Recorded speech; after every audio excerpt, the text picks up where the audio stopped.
It's freaking me out. Just pop in sometime during the show, Jenny. Lay one on. Mm-hmm. Okay. Happy Back to the Future Day, everyone. Don't know if you guys realized that. No, I haven't heard a thing. It's October 21st, which is the date they go to in Back to the Future 2. Yeah, it's so quiet. All right, here we go. The Daily Tech News Show is entirely supported and funded by voluntary contributions from listeners like you. If you want to chip in and support your daily source of tech, visit patreon.com/acedetect. This is the Daily Tech News for Wednesday, October 21st, 2015. I'm Tom Merritt. Joining me as he does most Wednesdays, great Scott Johnson. Must be a special day, man. I don't know. Back to the Future Day. Yeah, it is. Hi, it's good to be back, and it is Back to the Future Day. And I know I said it pre-show, I know I've said it on Twitter, and I don't want to be Mr. Grumpy Guy today, but I just want to remind everybody, it wasn't a very good movie, that second. Scott doesn't think it was a good movie. Send your emails to Scott. First one's great, last one's great, first one, or second one's terrible. I just want to make it clear. Like three. I didn't like three. Last I'll say of it, I promise.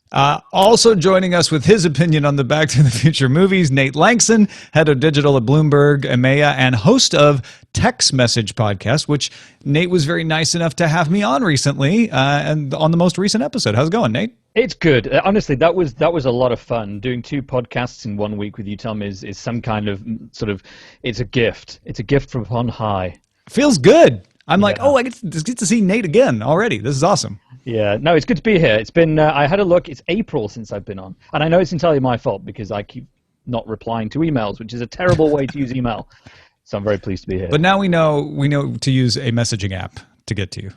Yes, so everybody use messaging apps. Otherwise, you have no. That's what we'll do. That's what Jenny will do from now on. Do you have a favorite Back to the Future movie?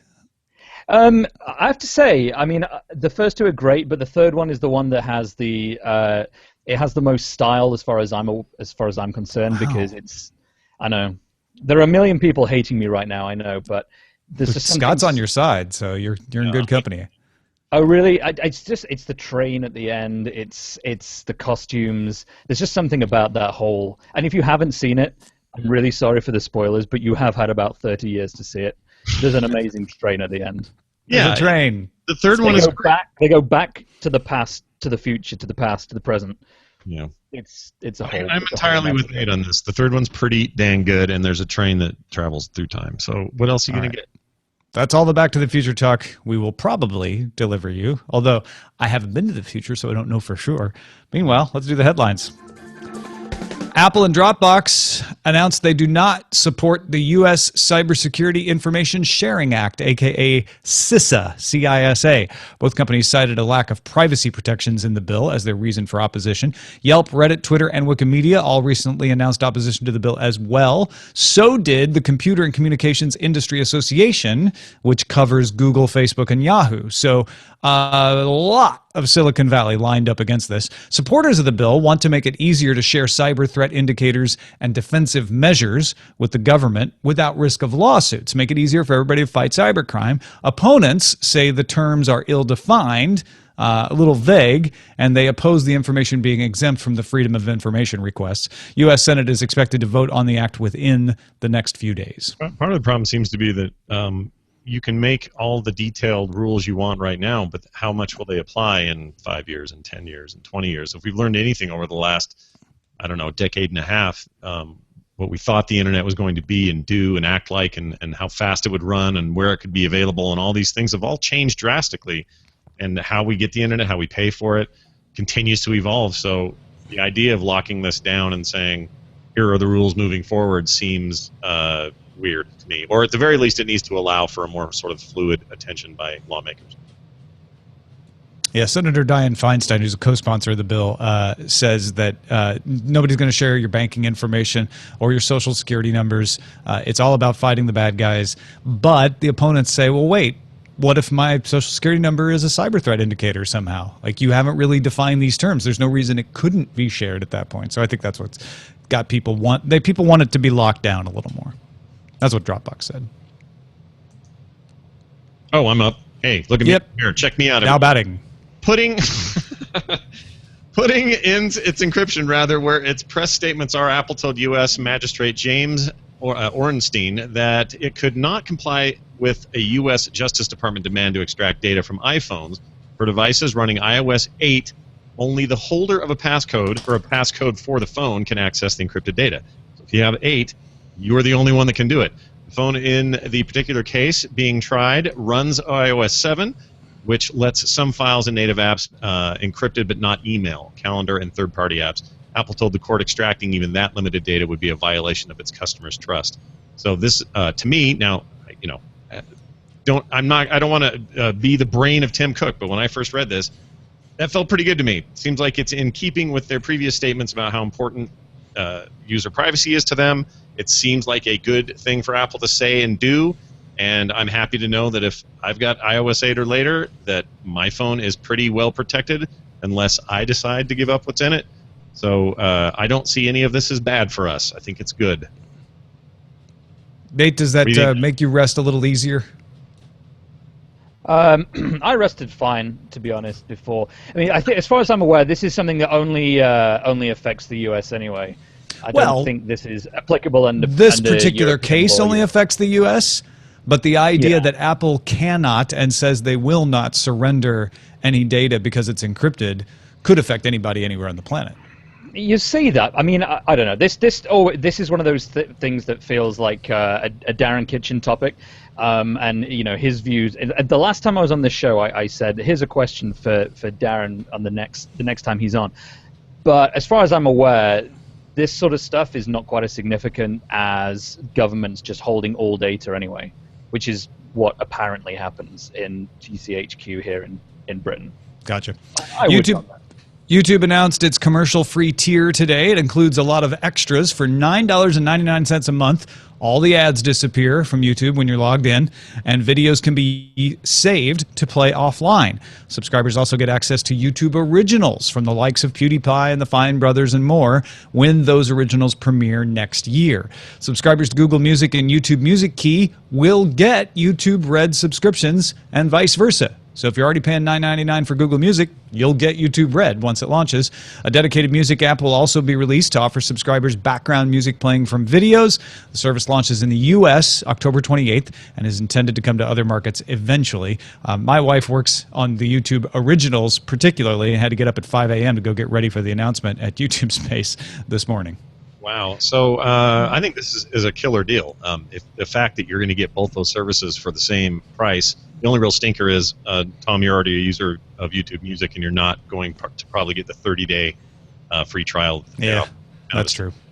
But as a new service and another $10 thing to add to my monthly bills, Nate, I'm a little bit worried that I'm stacking them a little too high again. I'm going to have to swap something out, take HBO Go out and put this in or something else. What do you think?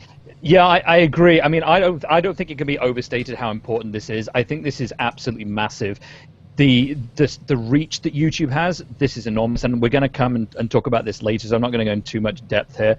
But I think this is one of the biggest announcements in media that we've had this year. I think this is only a step away from some sort of bundled service, buying a Nexus device or something, where you get this as a value add for buying an Android phone.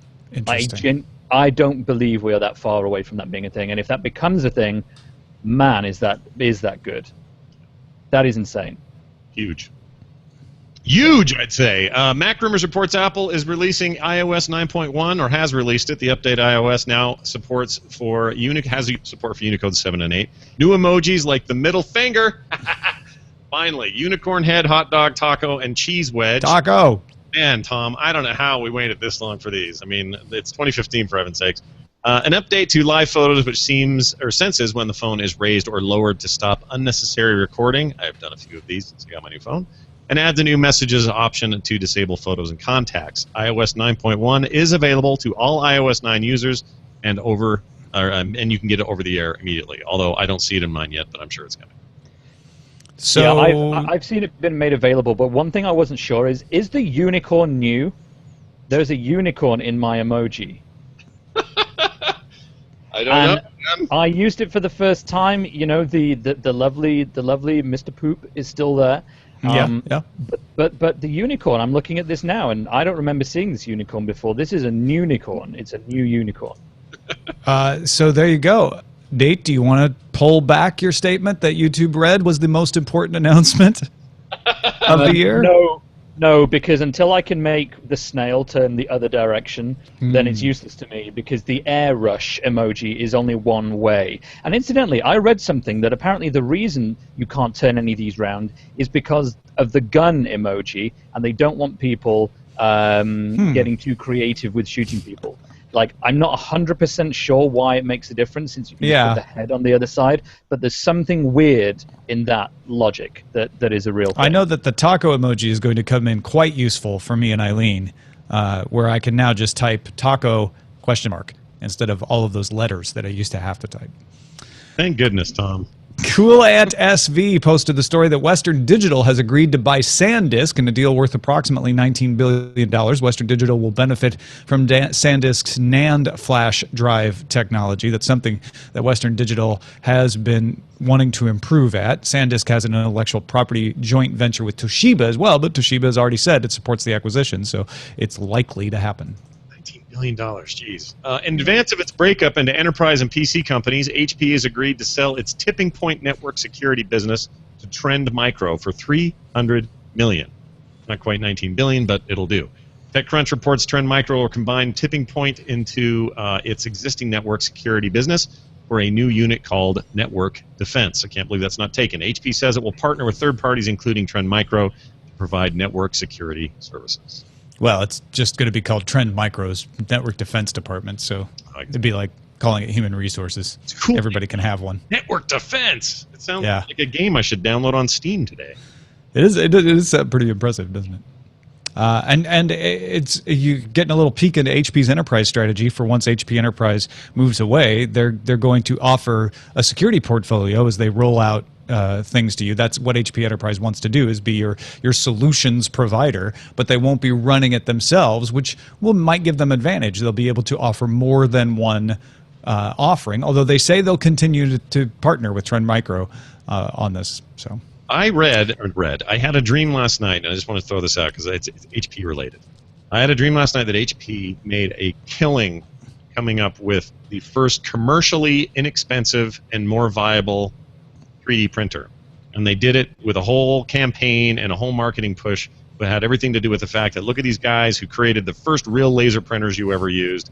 Now look what they've got, 3D printers. It's a lovely dream. And I woke up going, why didn't they do that? That seemed like a prime thing for HP to glom onto, and they haven't done it. Maybe I'm crazy, and maybe that dream just felt too real. The not HP Enterprise, HP Inc., which is the version that will sell printers and PCs, maybe they'll do that now that they're free of the mothership. Who knows? Facebook, in partnership with McKinsey & Company, is launching Tech Prep, a series of educational online resources like games and video tutorials to help motivate kids to pursue careers in technology. Facebook is focusing promotion of the hub to areas with high populations of Black and Latino people. According to research done by Facebook and McKinsey & Company, 77% of parents and guardians don't know how to help their child pursue degrees in computer science. That figure increases to 83% with lower income and non-college graduate parents and guardians. Site is available at techprep.fb.com. Kids don't use Facebook. Children don't use Facebook. They're on something else. What are they? So what are we, like a Snapchat educational program? No. Let's just be clear. This isn't Facebook at all. This isn't the site Facebook. This is for parents to point to a website that says, hey, if you're interested in getting into computer science, here's some things you need to know to help your kid get interested. I mean, it is still at techprep.fb.com. Right, but I'm just saying it's not part of Facebook.com. Yeah, so you could never use Facebook, the social network, and still take advantage of this. Sure, and to Tom's point, it's not the kids they're even talking to. It's to their parents and to teachers and other organizations that still think Facebook is cool or has whatever. There's that too. They can't use Snapchat because it would disappear after 24 hours. You would literally say Snapchat ate my homework, and you would get away with it because you could prove that. How's your math grade? I don't know. It's gone. Snapchat ate my career path. Oh, it's the worst. Misfit introduced Shine 2. I said Shrine 2 because I have a video game called Shrine 2 and I really like it. An update of its Shine activity monitor. The Shine 2 is larger, thinner, and ships with a sport band, a clasp, and an action clip. Oh man, the action clip, bringing it back. Other updates include a faster processor, 12 multicolored LED lights, a 3-axis accelerometer, 50-meter water resistance. That's pretty good. Capacity sensor for improved touch response, improved tap detection, and the ability to get text and call notifications. It even nudges you to move. Get off your butt and go. The Shine, I said it again, the Shine 2 comes in rose gold, the hot thing this year, and carbon black and sells for $99.99 online and hits retail stores in November. You can still get the Shine 1 for $69.99. Never used one. Seen a couple of them at the gym. They seem pretty cool, I guess. I don't know. I've used one. I think they're great. They work really nicely. I think I have a feeling I may have been using the Misfit Flash, which is slightly different. But the key thing when I was using it is that you don't need to charge it. It runs on a little flat watch battery, so there's no syncing, no charging, no anything like that. Now, it's not good enough that I'm still using it, but it was pretty good when I was using it. So I'm always, they're interesting guys, Misfit. And also just a small side recommendation: Shrine 2, the video game, is a pretty good video game. Might as well get that in there, right? There's going to be people curious. They want to know. Hey, remember when I told Patrick Beja that the U.S. granting EU privacy rights to EU citizens' data in the U.S. seemed like a tall order? Well, TechCrunch reports the Judicial Redress Act, which expands privacy rights to citizens of allied nations, mostly in the European Union, just passed the U.S. House on a bipartisan voice vote. The bill now moves to the U.S. Senate for approval. So just Patrick. Yeah, just noting that. Well, Patrick didn't do anything wrong. It was me that was telling Patrick, "Oh no, I think that'll still struggle to get a voice vote, bipartisan voice vote." It just sailed through. I don't know why I have a hard time. Anytime we give Patrick a win of any sort, it makes me feel weird. It's good news for Safe Harbor, though. It is, though. Yeah, that part I guess we could be glad about. Sony dropped the other shoe. And that shoe was the price of the PS4 in Europe. It's dropped the total amount of 50 euros and or pounds, depending on where you live. The PS4 will now sell for 349.99 euros in Europe and 299.99 pounds in the UK. Australia and New Zealand also saw a price drop, 479.95 and 569.95 respectively. Oof, costs a lot of money down there. Sony previously cut the price of the PS4 in Japan and the US. Very aggressive moves by Sony in a market that they have a huge lead in, and they are dominating the console sales charts right now, absolutely killing it. Microsoft themselves have even kind of sort of admitted, Phil Spector has kind of admitted that he doesn't think they're going to catch up, but they're focused on their games and their core audience. I think this is Sony's way of saying, yeah, we got a good lead, but we can't get too comfortable, and Halo 5's right around the corner, and that's expected to sell a lot of Microsoft consoles, so let's get out ahead of this and see what we can do. So nice to see that business continues to be very competitive and good for us as consumers because we now get a cheaper PS4. There's another angle to this story as well, which is that Microsoft's sort of strategy with the Xbox One was a big entertainment thing. You know, you remember this at E3. You know, Microsoft is all about entertainment, movies, TV. This is going to replace your cable box, all this kind of stuff. Sony's big thing was games, gamers, and anything gaming. The problem is that Microsoft never did any of that TV stuff outside of the US. So for everywhere else, it's all been the Xbox One or the PS4 for gaming regardless, and the PS4 has always been more focused on gaming. So over here, it's just been a no-brainer to go PS4 because you don't get any of the benefit of the Xbox One, and in Japan, obviously, it's all Sony anyway. So, although to be fair, Phil Spencer, when he took over from Don Matrick, turned around all of that rhetoric about entertainment and focused solely on games. So the implication of what you're saying is that even when Xbox became all about games, it wasn't enough. It was maybe yeah, it definitely wasn't enough. People who were gonna buy a new console wanted to buy one, pretty quickly, as soon as possible. It gave them that sales advantage, the interest. Stores are only going to want to keep buying and stocking these consoles based on demand, and the demand over here has been for Sony. I know very few people here who have Xbox Ones. Everyone seems to be on a PS4, and I have a 50,000 point gamer score on my Xbox account. And trust me, it takes a lot to give that up. Yeah. But I did. I will say one last thing. Please hold your emails. I know I said Phil Spector, and I meant Spencer. I wasn't going to say anything. It's close to Spencer. I know. I do it every time. It's Yeah. like Shrine and Shine. I can't help it. And I bet you Phil Spencer could produce a pretty good album. Yeah, it'd be all right. I hope he has nothing else in common with Phil Spector, though. Indonesian President Joko Widodo will visit Silicon Valley next week after meeting with the U.S. President Obama in Washington. President Widodo will meet with Apple's Tim Cook, as well as executives from Google, Facebook, and Microsoft in an attempt to attract private investment. Apple would like to invest in a sustainable tin mine in Indonesia, as well as set up research and development operations there. So here we go. We've had Narendra Modi from India. We've had Premier Xi from China, and now we're getting President Widodo from Indonesia.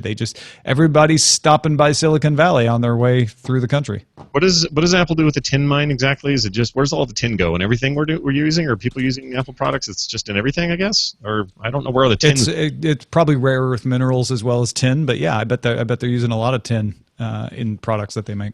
Well, there you go. I think tin cooks pretty well. That was the best thing ever. Oh my God, that was great. Don't be sorry. I don't believe what I just saw. I think you embrace it and you own it. That was amazing. Richard_UK noted on the subreddit that Yahoo revealed a partnership with Google to power some search results, including images and some search-based ads. The new agreement lasts until 2018. Yahoo can still use Bing or any other provider to provide some search results as well. It's interesting to see Yahoo continue to be a hybrid of various search technologies for a company that used to be not continue, return to being a hybrid of. So, they were Bing. Remember, they were locked down in that Bing agreement for years. Yeah, but when was But when they were Yahoo, and then at some point they said, "Hey Google, we like some of your stuff." This is back in the '90s. They were a search directory, right? And then they'd rolled their own. I think they had a partnership with Alta Vista first, if I remember right. Then they had a partnership with Google, and then they switched everything over to Bing for years. And Bing was powering all of their ads and their search thing. Well, not all of the ads, but a lot of their ads and all of their search results. Now that Bing exclusivity is over, they're picking a little from column A, a little from column B. Yeah, and you notice Lycos is selling fitness bands now. You notice that? Yes, they are. That's true. That blew my mind. I just went to Lycos one day, not really paying attention, thinking, is that still there? Where's the little dog, and all that? And boom, they're selling fitness bands, and it's Lycos branded, and I don't even know what to say about it. Wow. I know, right? Yeah, Lycos InfoSeek does some light plumbing repair. No, they don't.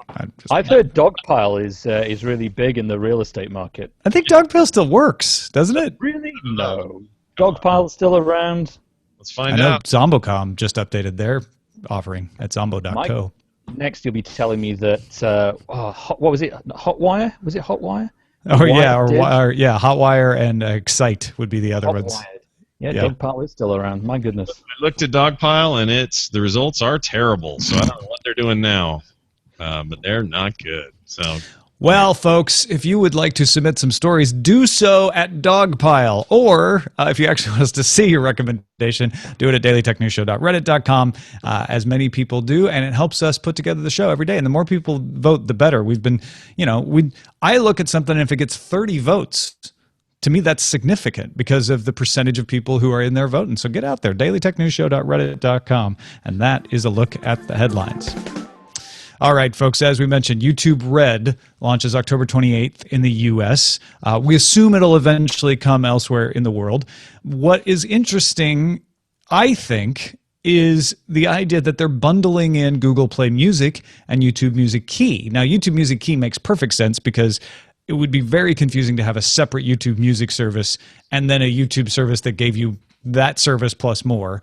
But saying Google Play Music is part of this, they wouldn't have had to do logistically speaking. So now you're comparing a $10 a month service that gives you music, the ability to upload your own songs, download songs for offline playback, and YouTube ad-free, and access to YouTube originals, so sort of a mini Netflix for the YouTube generation. And you've got to compare that to something like, Amazon Prime, which here in the U.S. offers free shipping, free 2-day shipping, as well as videos and originals from big Hollywood names as well as a music service with playlists. And then there's Apple Music with 6.5 million paying customers, although still no Android version. And then there's Spotify with 20 million paying users and is the top grossing app in iOS apps for UK in September and for the US just this week. Nate, how do you listen to music? How do you decide what to listen to music anymore? I buy CDs. You seriously still buy CDs? I knew you used to do that. Yeah, I still do that. And I'll tell you why I still do that. Number one, you cannot take my CDs away from me. Number two, the quality, the preservation is much better. Number three, what's the third one? Don't know. Come back to that. But I do have a number of reasons for still doing that. But here's the other thing, is that I was using Spotify basically as a sampling service, as in I was discovering stuff on Spotify, and I was happy doing that. I tried Apple Music because I have been fastidious in managing my iTunes library since 2004. I think maybe 2005. I've had the same library, never deleted, only ever updated, purged, cleaned. So I have 10 years of metadata in there that is accurate, and I can make the most amazing automated playlists that no one else has ever been able to replicate as well as I've been able to do by using iTunes for that long, that religiously. So when I tried Apple Music for the first time, I thought, this is great. This is all the perks of everything I had on Spotify, with all the advantages I've got from my own library, with all the sort of getting with the program of streaming audio and subscription services, and I can still buy CDs for the bands that I really like, or that I just want to own, or that on Apple Music, or that I just want to listen to in higher quality. I've invested a lot in hi-fi systems, and no, you can't really tell the difference that easily on a underground metro bus, whatever. But when you've got £2,000 or £3,000 worth of hi-fi kit and a great recording, and you're sitting in front of it in a quiet room, the difference is much easier to hear. So I still buy CDs for that reason, but it's an as well as, it's not an instead of, as far as ownership is concerned. And I can't remember if I'm answering your question, if I'm just ranting. No, you're answering the question, which is okay. Like, what do you do? Because Scott, tell me if I'm wrong, this resembles the bundling that came along with cable TV. You used to just order cable TV, and then they said, hey, well, we'll do cable TV and internet together. Oh, by the way, we also offer phone service. Oh, now we offer home security. Now we offer all these other things. It seems like the internet providers of entertainment, be it music or video or shipping, apparently, are going the same way. They're like, hey, let's bundle it together. Yeah, it makes sense, too, because what they're up against is behemoths like Netflix, for example, who got on this train early and figured out models and started making it work for them, and just recently had a price hike, which kind of makes that look kind of bad now. And like all these things happening in the video stratosphere, it makes perfect sense to me that both Google and YouTube would look at this opportunity and say, all right, we are the biggest streaming video thing in the history of mankind, yet we're not seen as a destination for premium content, ever. So how are we going to do that? If they just launch, in my mind, if they just launch YouTube Prime, or whatever you're going to call it, that's basically their Netflix-like service with original programming, movies and TV shows, or whatever deals they make, and it's a monthly subscription, I don't think that would have been enough. I think people would have said, yeah, whatever. I go there for, fail videos and cats, and I don't really need it for another thing to pay for. I've already got that elsewhere. But throwing in music and saying, hey, the Spotify's, RDOs, Apples, and Google Musics of the world, or not Google, I guess that's them, but everybody else who's trying to have a popular music service, we're into this too. Not only that, but hey, a huge portion of a very important demographic already use us for all their music consumption. My kids listen to more music on YouTube than they probably do anything else, and adults think it's weird, but to them that's their MTV, that's their radio. It is, and the disappointing thing is that, I don't want to sound like a cranky old man here, but, let me be one for a minute. The quality on YouTube sucks for music. It's awful. It's worse than radio. It's absolute... I'm not going to say a rude word, because, my mum might be watching. It's a little better than FM, though, right, Nate? Just a little bit better, right? If you live next to the studio and you can hear it through the wall, maybe, it's awful. It's terrible. So, but this is the thing. The whole idea behind this, Google does not care at all about any of this stuff. It only cares about consolidating user data for the purposes of better ads, and that is its core business. So what it's doing is genius, because it's basically saying, let's get everyone paying $10 for all of these services, because then they are incentivized to stay within our universe, which is great, and we are going to know more about that person, and that makes that person more valuable to us as a user, whether they're paying or not. And I think that's absolute genius. I think it's complete genius. But the thing, I would never pay $10 for this at all unless, and it's something that I don't know if we mentioned yet, the offline YouTube. Like, that is killer. How many of us would pay extra to be able to download Netflix shows to watch on a plane? Oh, yeah. Can I ask a dumb question? Yeah. Sure, Jenny. This is a very dumb question. Sorry. Do you think that the focus on this new original premium content will finally get them to update their TV apps to make them look better? Like all the little YouTube apps that show up on my on my Roku or my TV set, smart TV or anything like that? Because those, to me, those interfaces have never caught up to the experience of watching it on a laptop, and I wonder if this premium content will finally make it worth watching YouTube on a big screen. I think they have to, don't they? I mean, if they want to buy for time with your eyeballs, it seems to me, Nate, that they would absolutely have to do that. Get with the times in terms of what platforms it's on, how quickly is it updated, what do people expect from that kind of experience? You know, how is the Chrome going to play into all this? Like, there's real opportunity for them there, and they need to do that if they're serious about it. If this is just all an ad grab, maybe they don't care.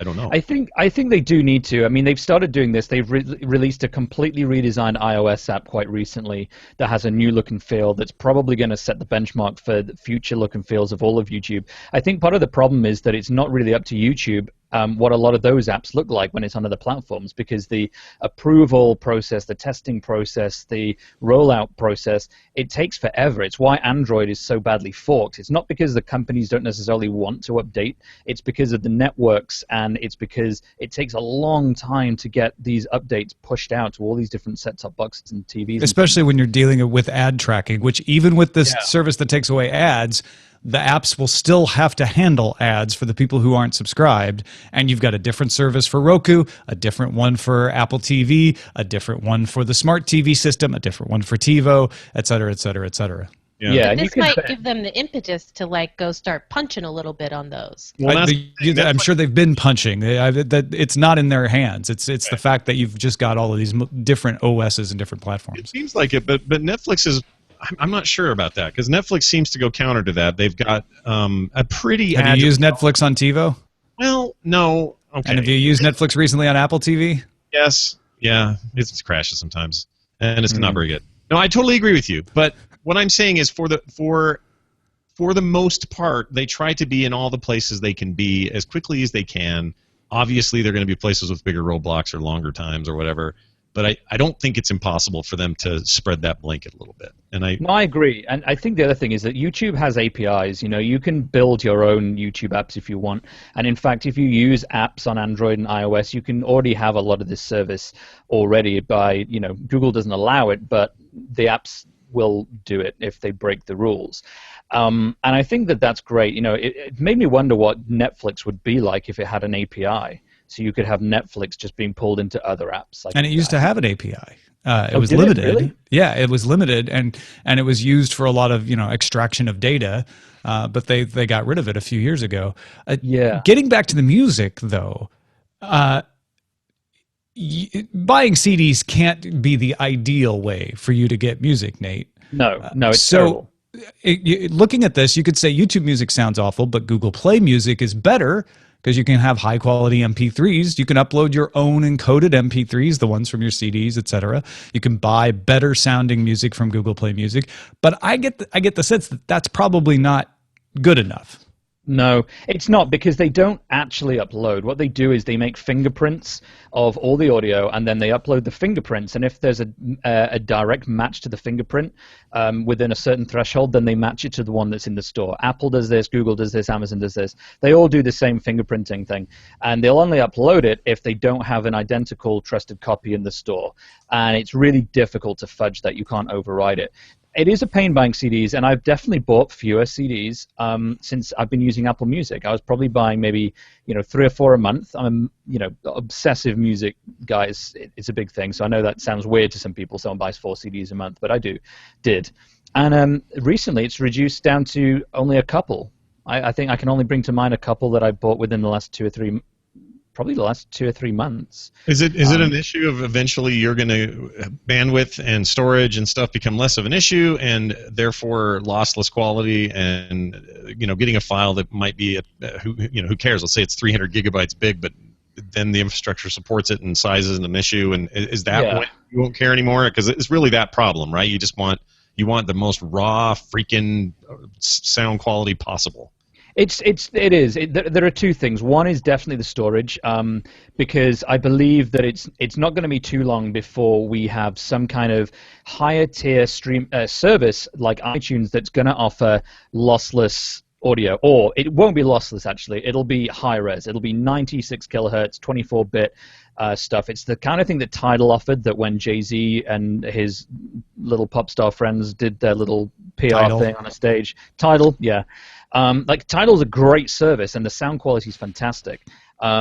But the problem is that I just didn't necessarily want to pay £7.99 for a bunch of MP3s when I can pay £6.99 and get the CD and make them MP3s myself if I want to. And I do think that it will catch up, and I do think that we'll get there. I had a second point based on your question, Scott, and it's gone. All the enthusiasm just crushed it out of my head. I have that effect on people. It's fine. There was that second point, but I think that we're going into a really interesting era now with these services, because it is all about consolidation, and recorded music has become this weird commodity where it's a value add for other products. So I believe that we will see. I honestly believe that whatever this service becomes, this YouTube Red music thing, it'll eventually just become one product, and it'll be called something like YouTube Media All Plus Access Red Key, and it will be something you can buy for $10, or you can get as part of a Nexus phone, or it'll be a Nexus subscription, and they'll all be rolled in. In the UK, a bunch of networks, when they were launching 4G, would throw in subscriptions to Spotify. My brother changed networks because one of the networks allowed him to pay the same as he was already paying, but it also gave him a $9.99 a year value Spotify subscription. And I honestly, I reckon Apple Music will probably do that at some point. I reckon this will happen with YouTube. It's where we're going. It makes sense. Yeah, it's like an XM subscription for your car or something like that. When you buy it, and you're like, oh yeah, we'll throw that in, and it's buy the new Fire tablet and get free blah. Yeah. Here's the only other thing I would say that was just keeps running through my mind, and I need to dump it, and it's this. It's not been unusual in the past for Google/YouTube/ the Google thing to put out something to compete with something else and then not do very well with it. And examples of that, meaning when I say very well, I mean overtake. Google Music is an example of that. That's a great example. Another good example is their video plans before YouTube acquisition. That just didn't even come close to competing with YouTube at the time. It tried. Another more recent example would be Buzz when it tried to sort of take on Twitter, and Google Plus when it tried to take on Facebook. And those things still exist, and they're still integrated. Well, Buzz doesn't, but they keep them around. Google Plus still has its place, and kind of this universal account thing works pretty well for them. But my point is, I'm not totally ready yet to say this is an automatic slam dunk any more than YouTube game streaming was, or YouTube gaming was a month ago. So far, that I wouldn't call it a flop, but that has not been the Twitch killer everybody thought it might be. Twitch has proven to be resilient, and people have stayed put. And I never thought it was going to be a Twitch killer either.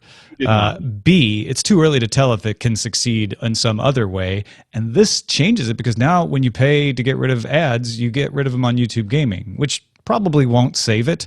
But I still don't know what YouTube Gaming is going to be. YouTube Gaming feels like what you're talking about, something they launch in a competitive space and just doesn't quite find its way. YouTube Red, to me, feels like an entirely different thing, because they're pulling together a bunch of things and offering the main value of commercial free, which people seem to be willing to pay for, and saying, we know it's a lot to pay for commercial free, but we're also going to throw in all of this other stuff. Yeah. I think there's also going to be the risk that what this allows Google to do is offer people 2 very clear and distinct choices. One, disruptive ads, but you're getting the stuff for free. And the other is, hey, come on, pays a small amount of money and you get ad-free YouTube. You can download it on your tablet. You can get access to all of this music for free instead of Spotify or Amazon Music or Pandora or whatever you're using. And I do wonder whether this has been a response to the fact that putting ads on YouTube is really pretty bad. Maybe the ads are going to get a bit more egregious and interruptive of content because this gives people an alternative to get rid of them entirely. And don't underestimate the draw of PewDiePie and the Fine Brothers and all of those other 10 originals that they announced are coming next year. Because even though we won't pay $10 a month just to see those, there are a lot of people out there that might. Yeah, but they don't have any money. Yeah, they have more money than you might think. Ones that do, well, in the numbers that say PewDiePie. They have enough money to make people into best-selling book authors on New York Times consistently. This is true. Have you read any of those books? The only other That's not my point. Oh, right, fair enough. Yeah. you want to attract 15-year-olds to 18-year-olds to this music service, you have to do it in a way that's a little bit less obscure than this. And this opens up a whole other conversation we don't have to have now for time. Yeah. But there's that whole issue of how are you going to convince a 15-year-old what YouTube Red is and what all the benefits are. It seems obscure to somebody who just wants to hear their favorite music or see their favorite YouTube star or whatever. It seems like this is written for you and I to buy into or their parents to buy into, but not them. And maybe that's okay. I'm just throwing it out there that no, I disagree. This is written for them. This is get rid of commercials, get all the music you want, watch the new originals from your favorite YouTube stars. I hope so. Whether it'll work or not, I wonder. But it does seem to be. Can I ask? Think about being a 15-year-old just for a second, and you're a fan of PewDiePie. And I admit I've never watched a PewDiePie video because I saw the thing on South Park and thought I'm never watching whatever that is in reality. Would you imagine that PewDiePie has the kind of pull that could get kids to pay themselves into a paywall? Basically, you're thinking of the wrong demo. Think of 21. Think of 24-year-olds, and then yes. Yeah, that is very interesting. That's an interesting point. If that's correct, I'm not sure his demo is that age group though. I think his demo. I think it skews younger. Could be. I don't have any data to back it up, but my guess is yes. It's 18 to 34s. Me too. I've got no data for it. I have none. But all I hear is 15-year-olds talking about PewDiePie. Oh yeah, and they love him too. But that's like saying, I don't know if that Beyonce is going to amount to anything because she appeals only to 15-year-olds and they can't afford to buy music. Yeah, I've got an idea. I don't know if that MTV is going to catch on. It seems to appeal to 15-year-olds. Well, you could say, I don't know about that One Direction. In about 10 years, they're all going to be washed up and nobody's going to care. What appeals to 15-year-olds often appeals to people in their 20s as well. That's all I'm saying. Maybe even more so than ever. So Tom's kind of right on this. I hate that you're right on that. No, I think Tom is right. I agree. I think you are right. But the other thing that makes me think is there was this. This will sound like a tangent, but bear with me. 2 or 3 months ago, there was a study done by the Reuters Institute of Journalism in the UK, and they did this study that was to try and determine how much millennial audiences would be prepared to pay for news. The study showed that 75% of all the people surveyed would pay nothing for news in a year, not a single penny or cent. But of the 25% that said they would pay, the average they would pay over the course of an entire year was £4.70. So that's less than $10 in a whole year for all news anywhere ever. It makes me wonder then what you would have to do to get that demographic paying for news, because they are paying a lot of money in in-app payments. They're paying for stuff in very small, tiny, granular ways, in a way that makes up 98% of Android's revenue, because that's how much comes from in-app payments versus pay to download. So it makes me wonder whether a service like this, it's $10 a month, could be paid for in small installments, as part of buying, say, a bundle of in-app credits to use with YouTube or with Android gaming or something like that, where if you basically spend enough, you become entitled to have this subscription for a month or so on. So you're not asking them to pay, it's a $10 a month subscription or it's $100 a year or whatever, but you're sort of getting them to pay that amount of money through a kind of side door via micropayments or in-app payments through Android or something like that. Yeah. And if that could work, then this will blow everyone away. It'll never happen. by the way. Just too complicated. Probably not, but it works with mobile gaming, so maybe you're onto something. It's possible, but it seems like a far bridge to me. Probably. Maybe. Let's get to our pick of the day from Skip in Tallahassee, whose pick is Terminator, a Terminator emulator for Linux and OS X. He's an open system administrator, and Terminator, he says, has made my life so much easier. It supports tabs, split terminals, and terminal grouping, and the ability to send the keyboard input to multiple machines at once. It also supports profiles and the ability to easily change the font and palette settings for the terminal. Most Linux users can find Terminator in their distribution's repositories, and OS X users can find it in the Think project. That's Fink. Thank you, Skip. Send your picks to us. Feedback at dailytechnewsshow.com. You can find my picks at dailytechnewsshow.com/picks. Now, to your point on news, Nate, Mike in Sunny and Crisp, DC, has been a print New York Times subscriber for a while, but I haven't touched the physical paper for about 3 years. Here's how that's possible. I like reading the paper on the app on my Nexus 7 or Surface, but the baseline digital subscription will only give you access to the phone app. On the other hand, the Weekender subscription is a few bucks less than the full access digital subscription and not much more than the basic subscription. I have the paper go to a friend's place and just read the content digitally. I guess the ads in the print edition are so valuable that the digital edition is actually priced at a premium. That said, I can't claim credit for figuring out that price difference is due to ads. That has to go to my mom. That sounds as convoluted as the suggestion I just came up with. And that works. Yeah. That worked. Maybe mine can work. Yeah. Maybe it can. Maybe you're right. Now that you say it, I'm wondering.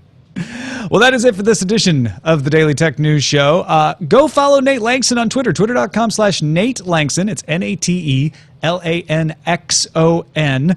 And subscribe to Text Message, TECHS, textmessage.co.uk. The most recent episode I'm on, but you got more in the hopper, I know. Yeah, I've got loads in the hopper, and I have to say, the episode I did with you, Tom, the feedback on that has been amazing. Like, really, very, very, very good. I've noticed that. I've gotten some of that too, which is great. It was a fun conversation to have with you about podcasting and Patreon and all that stuff. Definitely, a lot of people. So that was sort of the first in this series I've been thinking about for a little while, called The State of Podcasting. I've got other ones I'm doing around science podcasting and comedy, and 2 more other ideas around making money from podcasting. So yeah, and we do one every week. It's very Europe and UK sort of focused stuff. Hopefully it can be of interest to you wonderful listeners as well. Got a lot of European and UK listeners in the audience, so go check it out, folks. Textmessage.co.uk. Scott Johnson, frogpants.com, twitter.com/Scott Johnson. What do you got going on? Oh, there's a million things, and we got a great new show about Heroes of the Storm called Core. If you like Heroes of the Storm and Blizzard games in general, I think people might enjoy it. If you like the instance, it's a lot like that, except focused very squarely on the game of Heroes of the Storm. You can find that at frogpants.com/core, and like you said, everything I do is on Twitter at Scott Johnson. Thank you to the folks who make the show possible. dailytechnewsshow.com/support is the way to find out how to make the show possible if you're not one of those people already. It's a value for value model. If you got some value out of today's conversation, we just ask you give a little value back, maybe 5 cents a show, $1 a month. dailytechnewsshow.com/support. Our email address is feedback@dailytechnewsshow.com. You can give us a call, 512-59-DAILY. That's 512-593-2459. Listen to the show live Monday through Friday at 4:30 Eastern at alphageekradio.com, and visit our website at dailytechnewsshow.com. Back tomorrow with Justin Robert Young. Talk to you then. This show is part of the Frog Pants Network. Get more at frogpants.com. Diamond Club hopes you have enjoyed this program. Boom! Nice. There we go. You guys go. are too good. Hey, can you guys explain something to me? There's 4 DeLoreans at my local movie theater down here. I thought we were all out of those. I thought the story was there's like 3 left in existence, and You've been saving them for today. The problem was there are a lot of DeLoreans, but there was no DeLorean service shop in order to get it fixed. Oh. And one individual went through and he found all the remaining leftover parts from the factory and brought them over. And he's like the only DeLorean parts dealer in the world. I think he's based somewhere in Northern California, I think. But he has extra fenders, hoods and stuff if you need to replace it. Because even though it's stainless steel, it's sort of in a composite body, it still falls apart. over time. Huh. Well, I was just curious. I wonder if one day there'll be a movie and then some cultural significance, and in 35 years Teslas will be like hard to get and weird. Aren't they you know what? already? With Teslas, the way they're designed, it'd be very easy to create a new body that goes over the underlying chassis. Yeah. You do like a DeLorean Tesla. What do they call it? Not a homage. Like when you do a replica, and you could have like a replica DeLorean with a. Would it be a replica? Well, I guess it wouldn't be because it wouldn't be an actual DeLorean without. Would you like some titles, Tom Merritt? Not to Yes, please. cut off this fascinating discussion of car parts, which I'm very into. We've got iOS gives you the middle finger, which I kind of really love. Get off Nate's lawn! Which I kind of really love. Yeah. Pretty good. YouTube gets a red light. Snapchat ate my career path. Taco! And I like all of those, actually. You underestimate the power of PewDiePie. Which one's your favorite, Jenny? Oh, iOS gives you the middle finger because it's accurate. Nate, Scott, you guys got favorites? I like the get off my lawn one. Get off Nate's lawn. I don't have a preference. I think I would agree with Jenny maybe that the iOS gives you the middle finger because it's a two-tiered thing. It's both right. It's literally and figuratively true. Which Roger, what about you? I like middle finger in general. Mm-hmm. Middle fingers. The middle fingers have it. Yay! You heard it here first. He likes Littlefinger. It's his favorite character in Game of Thrones. Loves the Littlefinger. I didn't hear that. The best. I sense a snorb. Well, we haven't done one of those in a while. I know. What's a snorb? Oh, it's a long. Well, I'll send you a Slack link and you'll see. Tom and I. okay. It's pretty fun. It was basically Scott had the idea of me coming up with weird things to say as concepts for him to draw. Yeah. Oh, And that's just great. quick doodles, and we'd do them on the regular, and it would be like one of Tom's like weird, it's like weird little not metaphors, but like These little sometimes- one-liner things, yeah. Yeah, and then I would try to illustrate them. It was a lot of fun. I might try that with my girlfriend. She does similar things. She does a lot of very sort of odd cartoon type art, and the other day drew a full-sized octopus holding a load of balloons just out of nowhere and just sent it. There was no context to begin with. Like I would just send Scott, the alien never saw the monkey coming. Right, and then I would try to translate it. It was really a good exercise, actually. Really. That's a enjoyed it. great idea. That's a great idea. In fact, you know what, Tom? I tell you what I've still got. In fact, are they here? No, they're not here. She made this little wooden peg doll of Janeway. Oh, wow. From Voyager, Oh. and sells them on Etsy and sold that one. That's great. Yeah, they're pretty neat. I'm always trying to think of odd. I got it to do one for my Elder Scrolls. Does it have a Online little cup of character. coffee? I think it does. Yeah. I Yeah, think it does. that's awesome. Yeah. Yeah. We'll do There's 7 coffee and in that nebula. 9. Yeah. Do it. Right. Well, this has been fun. It's Yeah, been a lot of fun. I really enjoyed it. I just put that link, everyone. Oh, to- cool. Oh, except you're not in here. Let me send it. Yeah, this was great, Nate. Thank you so much. No, thank you. It's always good fun. I always get very passionate about music and media and subscription stuff because it's one of these things where I sort of feel that everything gets about 90% great, but it's the 10% that I want, and that's Right. the bit that they always seem to get kind of wrong, for me at least. Well, and that's what I love about bringing your perspective in there, because Scott and I will be like, well, this service costs a little more than that. What's more convenient for us to get our music? And you'll be like, it doesn't sound good enough, damn it. It doesn't. It really doesn't, though. It doesn't. And I'm not one of these people that says, you should only buy Super Audio CD or Blu-ray audio, and only 5.1 is good enough for me. It's not, because a lot of the time, everything is basically fine. Like, in the world of technology, everything's basically fine. And we all argue over, the 1% of tech that everyone's trying to outdo each other in. But when you get down to it, there's, it's not an all or nothing world in media, and that's what I love, is that if you can mix and match, then you have the benefit of choice, and that's what makes it so good. So I'm always on the lookout for, what can I blend my own kind of weird, fastidious curation of CD-based audio libraries with my own desperate love to wish that Spotify was in lossless or allowed me to merge my iTunes and Spotify library together. Or it's the same with Amazon and Netflix. Like, Netflix is going to start doing news now, which means that Amazon will probably start doing news in about 6 weeks. And Well, hold on. Just to be clear, Netflix Yeah. wants to do Vice-like documentaries. That's what they mean by news. Just so people don't get the wrong impression and think they're going to do like the nightly newscast. Yeah, or like a Today Show every day or something like that. Oh, it's only a minute away, really. They're going to have Jon Stewart. They're going to have, whatever our English equivalent to Jon Stewart is. Well, they have Chelsea Handler, and that's what they pointed out when they were clarifying news. Is like, we're talking about stuff like that, so you may not be far off on the Jon Stewart thing. That'd be interesting.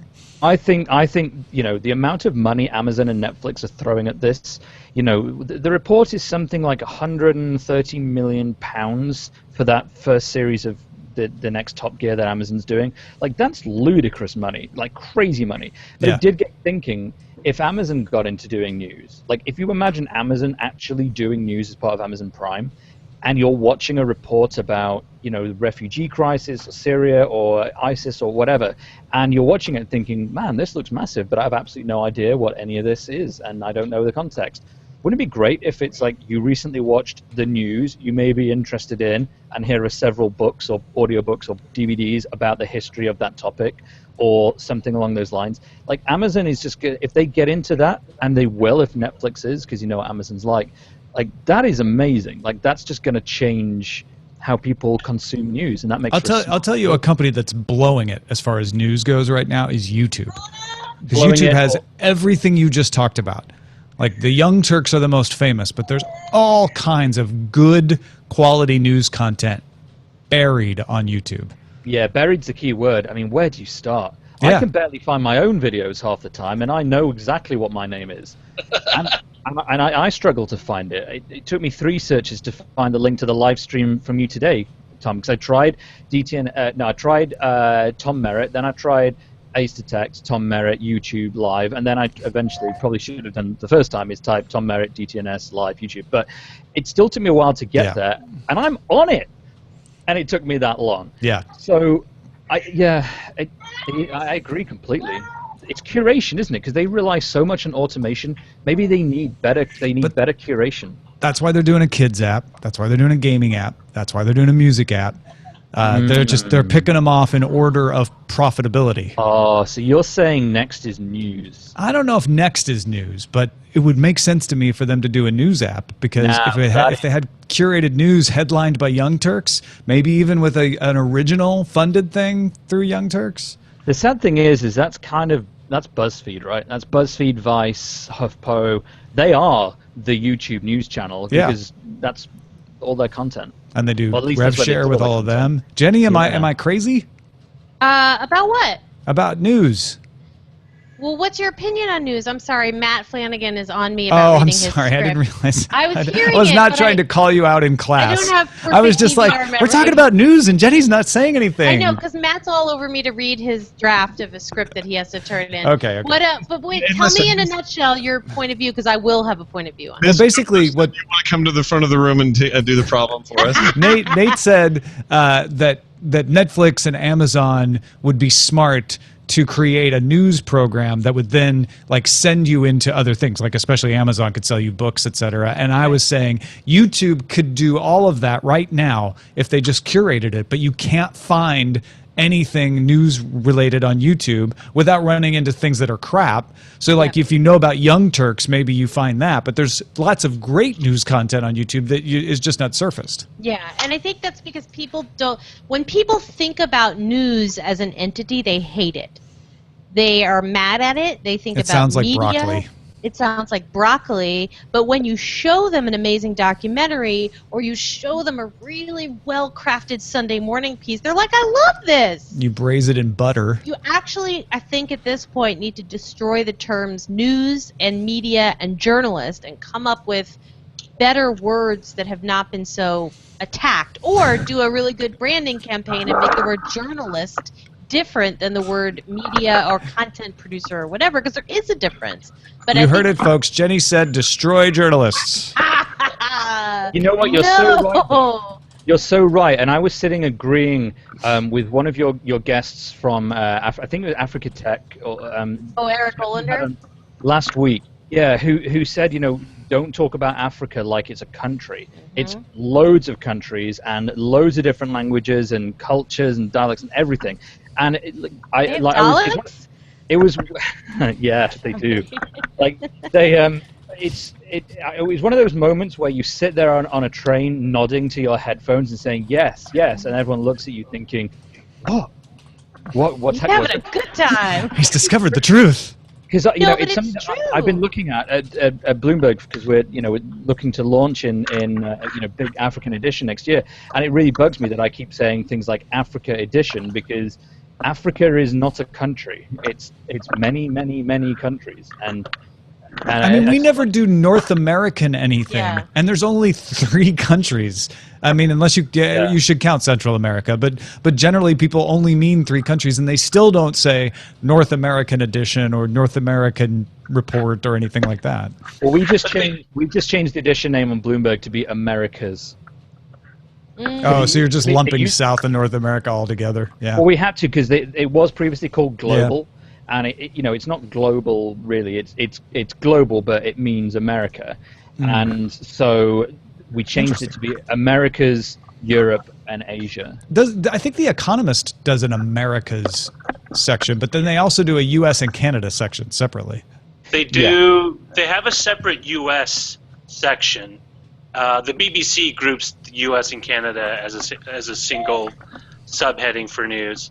But the Economist also does a separate China one as well, because the U.S. and China are the only countries in the Economist that get their own subheading just due to their financial prowess, I guess, and how much they make up of the world economy.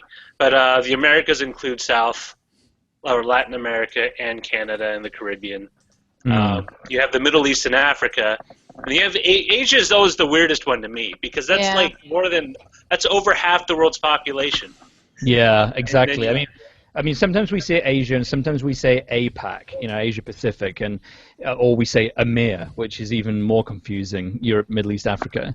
Well, it's weird because, for example, Australia, New Zealand, and a lot of the Pacific Islands used to be grouped under Oceania, and then there's a recent trend to kind of group all those under Asia, because that's kind of like, the rising Pacific Rim, economies and all that. But I mean, it goes back to what you were saying about Africa's not a country. All those various locations actually have different governments. They have different cultural histories that don't automatically lend themselves, not just politically but economically in the same mindset. So it's kind of weird, and it does give a false sense or understanding of a region when you just kind of group everything. And it's not to say that groupings are wrong. I mean, for example, I would agree with an Anglo or English speaking, grouping for like Canada, the U.S., Australia, Britain, New Zealand, and I guess maybe half of India. But where there are common cultural ties, where you can make a broad-based assumption, but when you even in Europe, it's kind of weird too for me. Yeah. Are you talking about Scandinavia?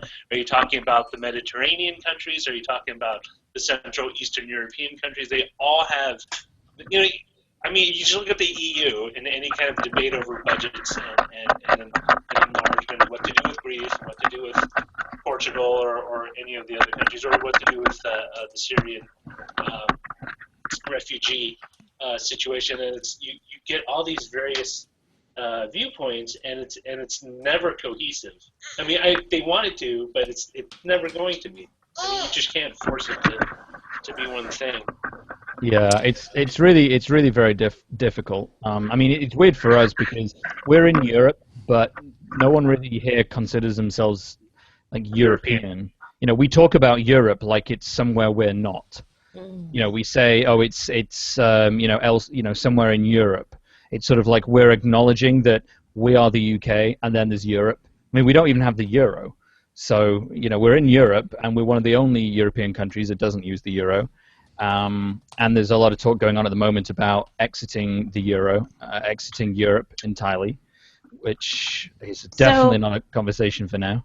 I'm sensing that the general gist of this conversation is words matter. Yeah. Words matter. It's the words matter, but I think, and this is my argument about words, is words are the end product of a line of thinking. And what happens is what you do is you transmit that line of thinking through particular concepts you imbue words, whether or not they're correct. And that just gets passed around eventually, and it becomes like, oh, that's what you mean. Yeah, I agree. Well, you surrounded yourself with brilliant people. Why is that? How is that? I know. I hate to do this because this is such a cool conversation, but I'm going to have to take us off and go do some other things. But thank you, everyone. No, that's fine. I have to go to bed. So all right. Good night, Nate. So that's fine. But it's such an interesting conversation. But yeah. Well, thank you ever so much for everything. I'll tweet things when they're live. And yeah, they're all live now. Great. Well, and the video isn't because I haven't stopped it yet. But as soon as I stop it, it'll be live. Live, yeah. I've just been looking at Snorb. This is complete and total genius. Yeah, me too. All right. Thanks, everybody. Thank Goodbye. you.